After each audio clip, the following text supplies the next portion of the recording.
All right, folks, welcome back to Vandingo. I thought what I would do today is spend a little time talking about extruded aluminum and the chaos, in my opinion, that exists on, for example, Amazon.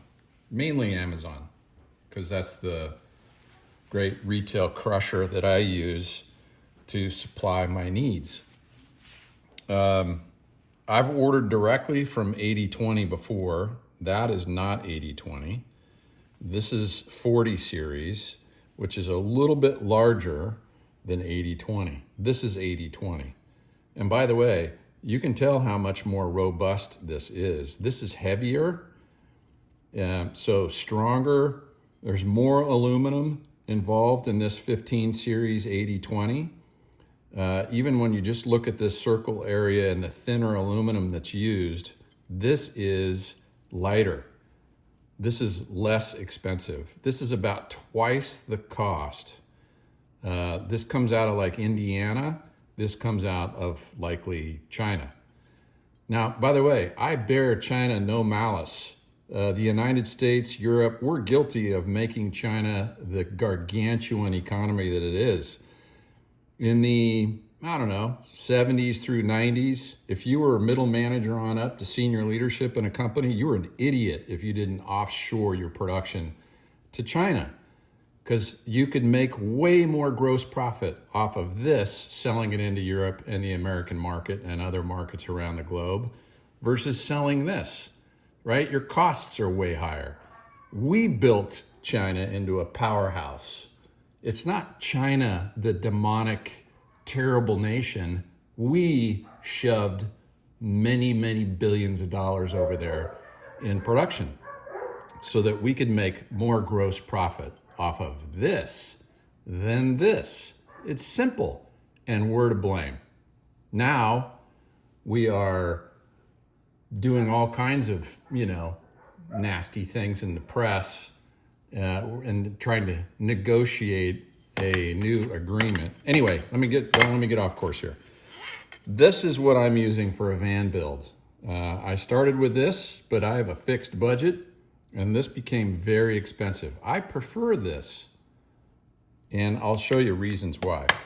So, for example, here is a 8mm piece that goes in here that works beautifully, and you can attach whatever you need to, right? Here's your 8mm, that's your 8mm bolt that goes into this screw, into that nut, I should say, and it works great, no problem. It also fits on the 40 series, fits in there nicely, okay? It's a little looser because this is slightly bigger, the metric series. Now, here's where the confusion gets involved.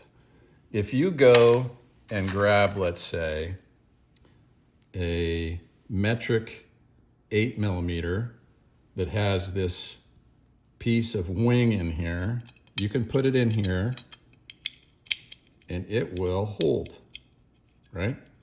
There's situations where you need to be able to rotate this in and have it hold, and that works, right? That fits in a 40 series. It also works in a 15 series from 80/20. Fits, doesn't move. It's nice. These, by the way, are harder to find on Amazon with that little wing.